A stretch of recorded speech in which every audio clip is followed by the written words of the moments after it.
I have a question through 2 weeks. Has Alabama proven anything yet? You are Locked On College Football, your daily podcast on all things college football. Part of the Locked On Podcast Network, your team every day. Welcome, everybody, to another episode of Locked On College Football. I am your host, Spencer McLaughlin. Thank you so much for making this your first listen or your first view of the day. Part of the Locked On Podcast Network, your team every day and your daily source to stay up to date with the biggest stories in the greatest sport on planet Earth. It's so great to have the season back. This episode is brought to you by 5 Hour Energy. Go to 5hourenergy.com. Use promo code LOCKEDONCFB to get 20% off your order. The ACC is not looking good. They didn't have a good weekend. They are looking bad across the board, unless your name is Cal, of course. And here on Locked On College Football, we tried to tell you about Arizona State. I hope you were paying attention. We'll talk about that on today's show. But first, that's Luke Robinson, Locked On Alabama, joining me to begin. So through 2 weeks, Luke, week one, exactly how you'd want it to look. Dominating Western Kentucky. Everything's rolling. It's perfect. You should beat this team by a lot. You beat their brains in. And then South Florida comes to town, and don't look at the final score and think, oh, Alabama ran away with this football game. That didn't happen until the fourth quarter. What do we know about Kalen DeBoer's Alabama team right now? Well, if you listen to Locked On Bama, you know that we talked about Alabama's problems from game one. And in fact, some people were saying we're being too negative, that we were nitpicking. But, you know, I think when you have games like Western Kentucky or Alabama A&M, whatever, no offense to those programs, but if you're Alabama or if you're Ohio State or somebody, you're playing somebody like that, I think you can use those to pinpoint what you can work on versus, oh, how awesome did we look, right? So one thing we said was the penalties seem to be an issue after game one. And then, you know, we sort of chalked it up to rust and first game jitters and new staff and everything. Well, they followed into the next game. And the good news about that, they weren't disciplinary issues. They were more like holding from Wilkin Formby. In particular, I think either had 3 or 4 holding calls alone. Now, 1 or 2 of them probably weren't justified, but, you know, there were probably some other ones in there that could have been called that weren't. So that all works itself out in the wash. But in terms of what we learned, other than, hey, this team is pretty penalty prone right now, and they need to clean that up somehow. I think we've learned that Ryan Williams is everything that I said he was going to be, and Jimmy said he was going to be over at Locked On Bama. I mean, we love that kid. I think we've learned that Jalen Milroe is still very, very good and still very dynamic, and he's still not going to be Tua Tagovailoa or Mac Jones in terms of accuracy, or Bryce Young. I think we've learned that the defensive line is what we thought. They're pretty salty, but they're not spectacular. Jahad Campbell, really, really good. Keon Sabb, also very good. And I think we've learned that we haven't learned much other than that. I mean, it's not – I don't think Alabama's played anybody that can really make you feel like, oh, we know what this team is yet. Because when they turned it on in the fourth period against South Florida, it was Katie bar the door. I mean, they almost covered a 32-point spread when it was a 1-point game in the fourth quarter. So – I look at, what Alabama did in this game, and what stands out to me the most, Luke, is not that Ryan Williams, a true freshman, was Alabama's leading receiver, or that, Jalen Milroe didn't have a spectacular day but didn't have a terrible day. South Florida runs for over 200 yards. It's just 4.5 yards a carry, so they're committed to the run, part of their identity, and they stuck with it. But still, over 200 yards on the ground for South Florida, to me, that's what stands out the most. If you just glance at the box score and say, well, hey, what's kind of the biggest takeaway here? That's what it was to me, that the defensive staff and the defense overall has some improvement that can be made. I think defending the pass, they look awesome through 2 weeks. But against the run, that has to improve, right? Yeah, it does have to improve, but you go back to some of Saban's best defenses. If you remember, he very famously said they ran through us like blank through a tin horn. And he was talking about it was either a Georgia Southern or a Georgia State. I can't remember, and it was about a decade ago, but it was one of his better defenses. And he's right. They ran all over Alabama in that particular game. And I think South Florida did a masterful job. They have a running quarterback. Alabama seemed to have some issues, but I'll tell you the good news. I was glad to give up those 200-yard rushing because South Florida had 3 deep shots they probably should have completed, but the quarterback's just not very accurate, and he overthrew him each one of those times. So it could have been a lot worse because they really seemed to bend and not break. But again, I think that will change a little bit. I think, let's also say this. Sometimes it's hard for an Alabama or a Clemson or a Georgia or Ohio State to get up for a team that you feel like, we can probably just roll the helmet out. Well, I give the South Florida coaches more credit than I hate on what Alabama did in preparation. That coach did a great job of telling his team, hey, we're not playing the spread day. We're playing the guy in front of you. And he's just a dude that puts on his pads just like you do. So just go out there and play. And I felt like South Florida went out there unintimidated, and they did their thing, and I give them a lot of credit. But in the end, Alabama's just a lot more talented. This week it's Wisconsin. Bama is a more than 2-touchdown favorite in Madison, and I think it'll be an entertaining football game, at least for a little while. If Bama plays to their full potential, they can cover that particular spread. But first road test, first Power 4 test for a Kalen DeBoer-led Alabama team. I don't think they've proven anything one way or the other through their first 2 games. What can they prove to the country and the rest of the SEC this week? I'm going to tell you something. I don't know if they can really prove anything this week either. I mean, Wisconsin's they're a big program. I respect their program immensely. I can't wait to go. I'm going to the game. It's going to be a ton of fun. Oh, that's awesome. Jump around, the whole thing. I'm going to do all that. But in the end, frankly, I don't know if Wisconsin, they just are a little bit more plotting. I mean, just historically, and I think even this year. Now, they may be playing a little faster this year than they normally have. But I think this isn't going to tell us much because I don't think Alabama's going to see another team much like Wisconsin. So I don't know what we can really judge from this one either. Now, I do believe Alabama should go out here and handle things because I think Alabama's got the size and the speed and the athleticism and an experienced quarterback and all these things, and they should be able to handle this situation. But that said, I mean, I respect Wisconsin a lot. I respect their home field advantage. They've certainly had some big wins there, and that certainly could happen. But in the end, like I said, I don't think Alabama's going to see another team like this Wisconsin squad. So I'm not going to judge much of what Alabama does to apply that going forward, if that makes sense. Yeah, it does. And I think Wisconsin, through their first couple of games, has underwhelmed a little bit.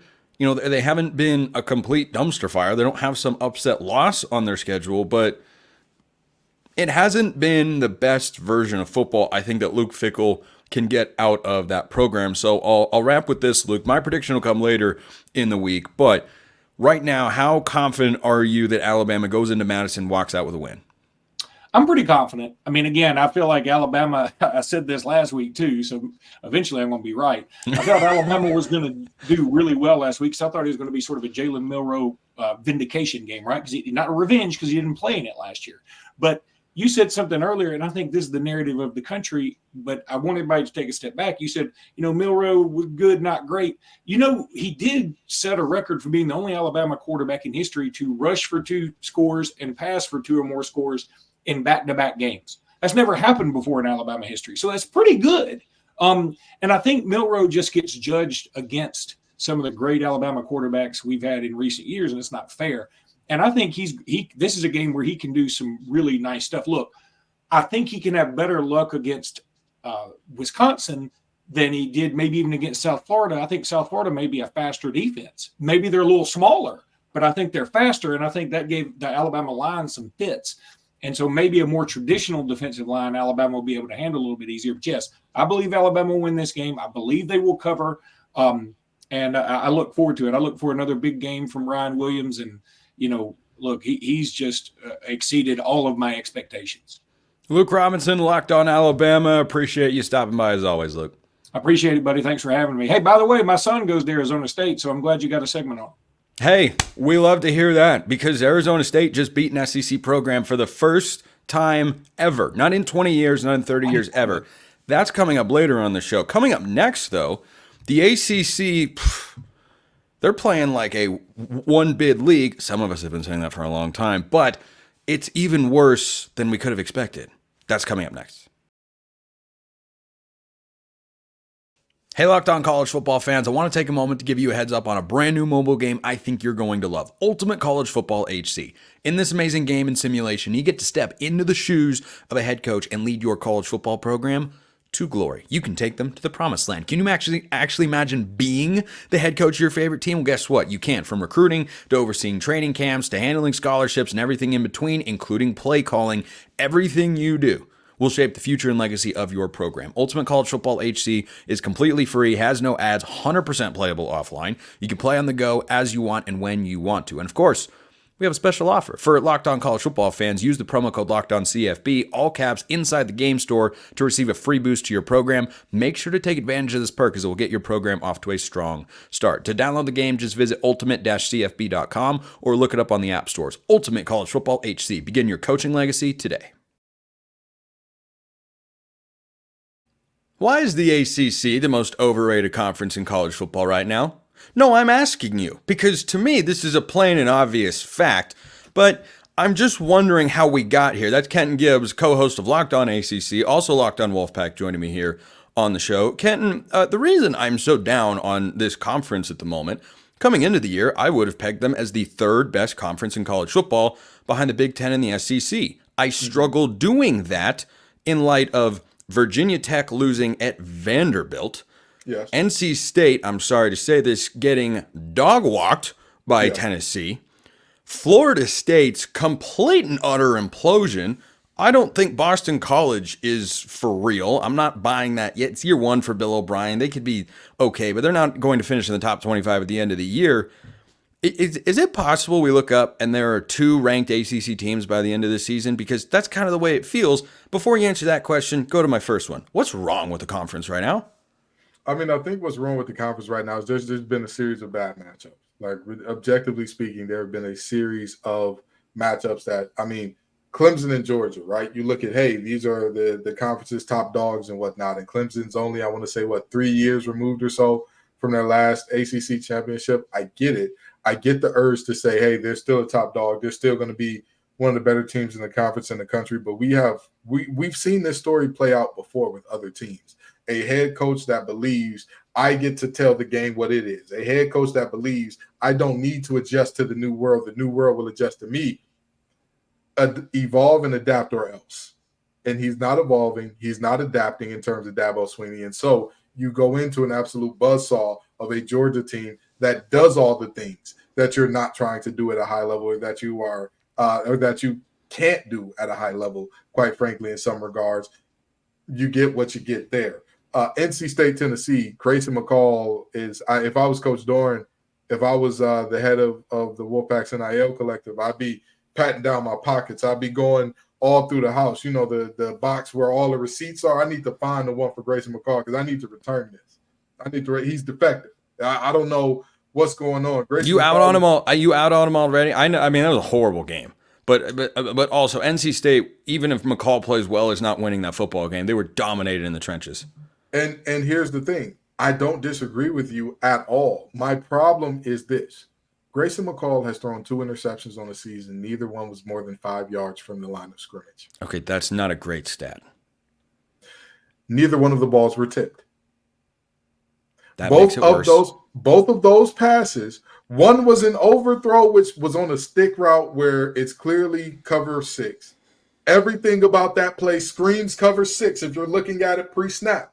You've got a front side corner that is pressed up in terms of the outside corner. You have an inside corner playing about 5 to 7 off, and then you got a safety sitting back behind. That's cover 6. Look to the weak side of it. You clearly have a corner sitting in cover 2. He is about 3 to 4 yards away from the line of scrimmage. They're not even disguising it. This is cover 6.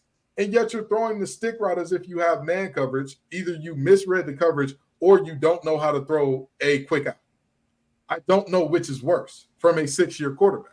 And then against Tennessee, you throw this one-legged kind of jump ball floater type deal 4 yards outside of Justin Jolie on a play action pass where the play action worked. Robert and I called a correct play. If you get it to Justin Jolie, the absolute worst that you have there is he gets stopped at the point where he catches it. So he was in the backfield. So, he gets maybe 1 yard before the Tennessee defender gets to him. Boom. You get 3rd and 6. Or what's even better, you could just all right. throw it So away. you don't like Grayson McCall. I think we've established that. My point here is this. We're looking at individual matchups, but all in all, the ACC is not as bad as people are believing. Just because you saw one of the ACC's top dogs get drugged, or alleged top dogs, because let's be honest, when's the last time NC State went to an ACC championship? When's the last time NC State showed up in that conversation? Okay, that's here's where my concern comes in. Every year, you need teams that can elevate themselves from being middle of the pack, getting up to the top, to push for a conference championship. Think Arizona in the Pac-12 last year, Missouri last year in the SEC. You can find examples all over the place. The teams we identified as being capable of doing that are coming up woefully short. Virginia Tech losing at Vandy. NC State not close. Clemson, one of the top teams, is not anywhere close to being one of the top 5 in college football. They're not even a team. When I listed the issues with the ACC writ large, Kenton, I didn't list Clemson. Because right now, if you ask me who's going to the ACC title game, Miami and Clemson, those are the 2 best teams that I've seen. And I don't think Clemson is great. We know they're not on Georgia's level, but that's not a fair standard to hold anybody to. Miami has looked really good.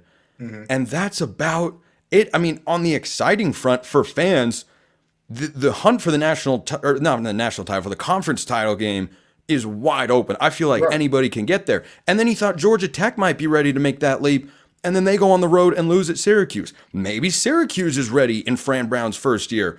Really hard to win a conference title or push for one seriously in a first season, but this is why I'm bashing on the ACC here, and why I continue to see them, as I did all summer, as a one-bid conference. I do not see a world in which they become a 2-bid league. The only scenario is Miami is 11-1 or 12-0, and they lose the conference championship game to whoever they're playing, probably Clemson. But I don't know if anyone but Clemson can actually beat Miami.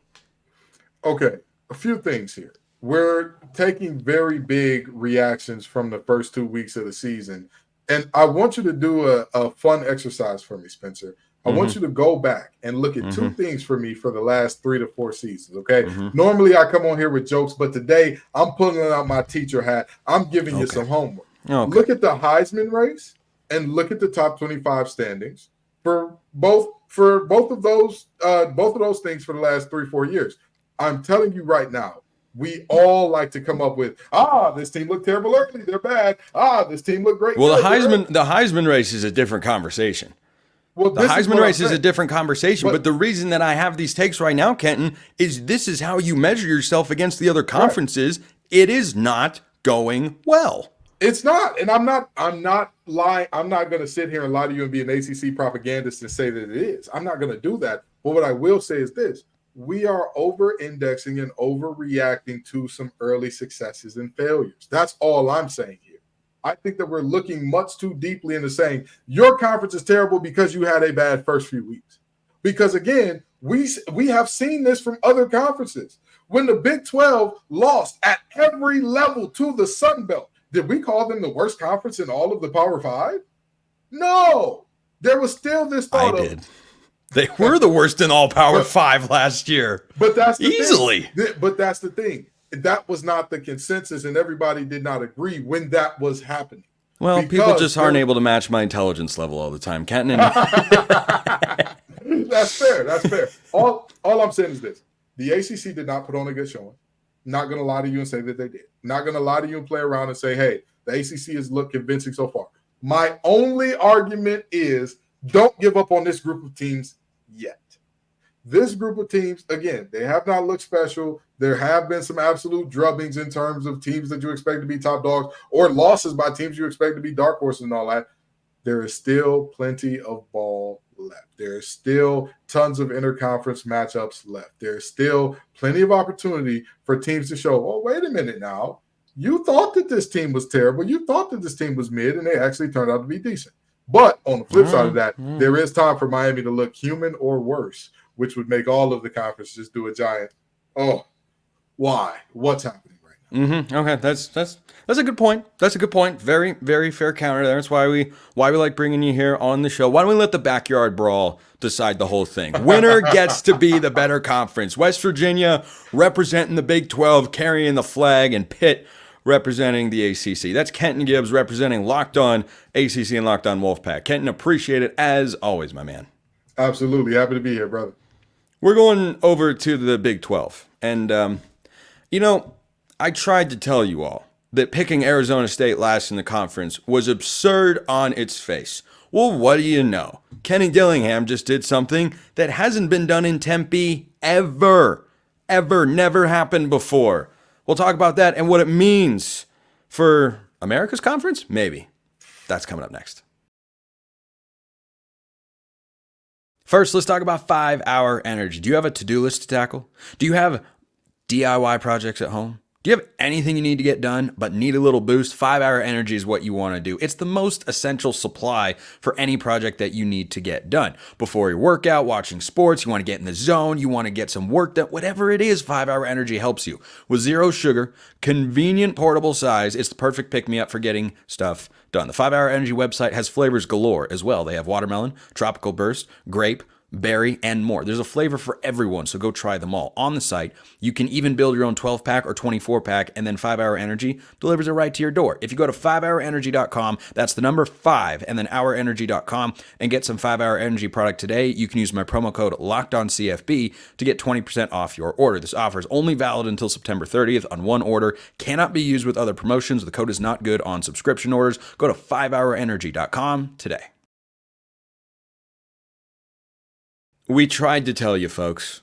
It's just a matter of whether or not you listen. That's Richie Bradshaw, Locked On Sun Devils, joining me here on the show. We tried to tell you that Arizona State is not going to finish in last place in the Big 12. And here they are with a dominant win over Wyoming, which is what good teams do, and with their first ever SEC win. This is not the first SEC win in 10 years. It's not the first of the Kenny Dillingham era. This is the first time ever that the Arizona State football program has beaten a team from the SEC, and they covered to boot. Richie, the vibes in Tempe seem like they could not be any higher, and I like the Kenny Dillingham hire from the moment that it took place.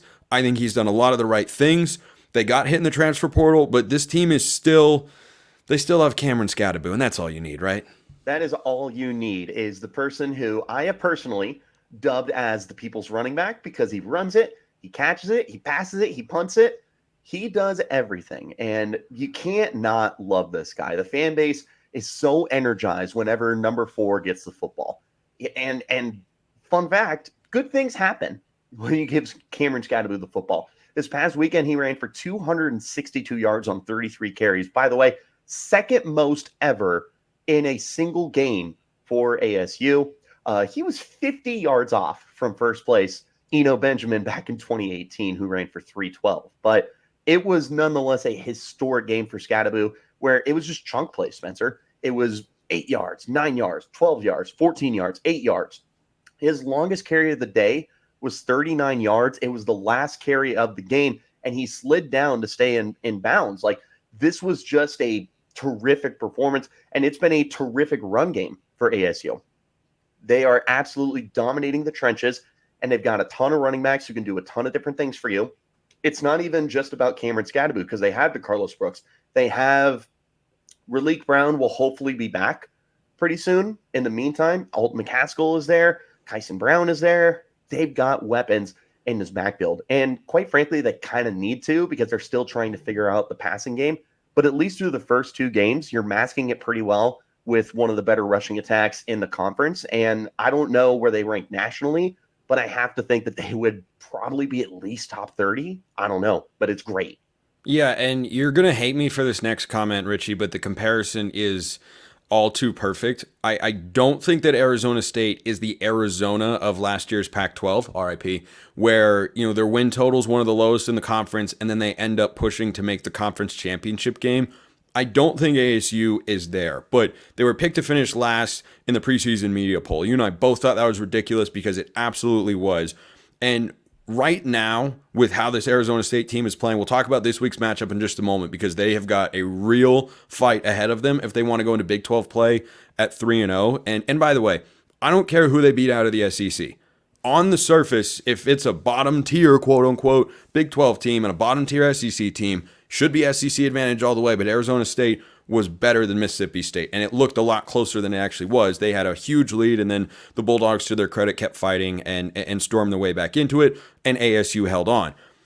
But when you look at where Arizona State fits into this Big 12 conference in the landscape, Richie, it feels like Big 12 teams cannot ignore the Sun Devils and just write them off as an easy win. No, and last year in the Pac-12, I've talked about this before, this is a program in Arizona State that didn't know how to win. They won 3 games last year. They were in 4 other games, including against Washington, who was one of the top 5 teams in the country at the time in Seattle. The problem with that Sun Devils team is they didn't know how to close games. And instead of getting 7 wins, they only got 3. And they were tight wins too. They didn't really have any dominant wins last year. This year, they're showing that they know how to win. You have a blowout win over Wyoming. That's what you were supposed to do. Against Mississippi State, a team that I thought you stacked up really well against because it felt like the two teams were kind of in the same direction with a new head coach and a rebuilding program. It felt like a good benchmark game for you.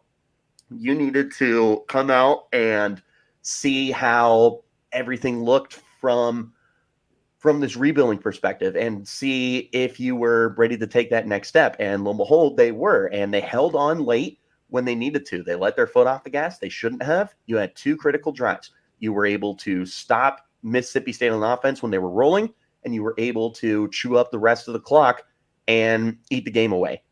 This team knows how to win compared to last year. They don't win Mississippi State last year. This team is way ahead of the curve where they were a year ago. Much improved from a culture standpoint. Yeah, and their preseason win total is 4.5. That was one of my favorite over bets of the preseason, and they look well on the way. Now, their Big 12 schedule is really tough, but before they get there, they've got Texas State this weekend in San Marcos, their first road game of the year. How confident are you in Sam Leavitt's ability to guide this Sun Devil offense to a win against a team that most people probably didn't pick this one up, but far be it for me to ever overlook G5 football. Texas State played UTSA. That is a big in-state game. That's a big G5 game. Sun Belt against the American. And Texas State blew the doors off of Jeff Traylor's team, who's a really good coach, got a good program, one of the favorites in the American. Texas State won huge. I don't even remember what the final score was. It was just an absolute landslide. This is going to be a tough game for Arizona State to win because Texas State suddenly looks like a player for the G5 playoff spot. Yep, and you're going to San Marcos too. It's not like you have them in Tempe.